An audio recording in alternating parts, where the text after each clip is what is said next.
ஒரு சீன பயணி சென்னையை சுற்றி பார்க்க வந்தாராம். வந்தவர் ஆட்டோவில் ஏறி உட்காந்துட்டு ஆட்டோக்காரர் பாரு, இன்னும் அவங்க ஊரில் எலக்ட்ரிக் ரொம்ப ஸ்லோவாக போகுது, எங்கள் ஊரில் எவ்வளோ ஃபாஸ்ட்டாக போகும் தெரியுமா அப்படின்னாரா.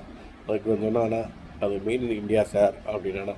சரி, பஸ்ஸு கூடவே ஃபாஸ்ட்டாக போகக்கூடாது, அதுவும் ரொம்ப ஸ்லோவாக போயிட்டுருக்கு அப்படின்னாரா. சார் அதுவும் மெயின் இன் இந்தியா தான் சார் அப்படின்னாரா. சரி, ஆட்டோவில் போயிட்டு இருக்காரு.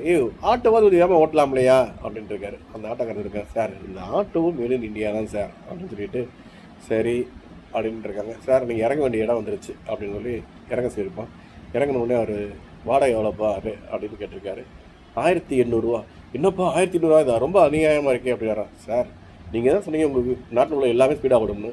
ஆட்டோவில் போட்டுருக்க மீட்ரு உங்கள் நாட்டில் தயார் பண்ணது தான், சரிங்களா, மேட் இன் சைனா அப்படின்னா. பயணி எதுவும் சொல்லாமல் கேட்ட ரூபாயை கொடுத்துட்டு போயிட்டாராம். வாயுள்ள பிள்ளை பிழைத்து கொள்ளும் என்பதற்கு இதுதான் அடையாளமோ?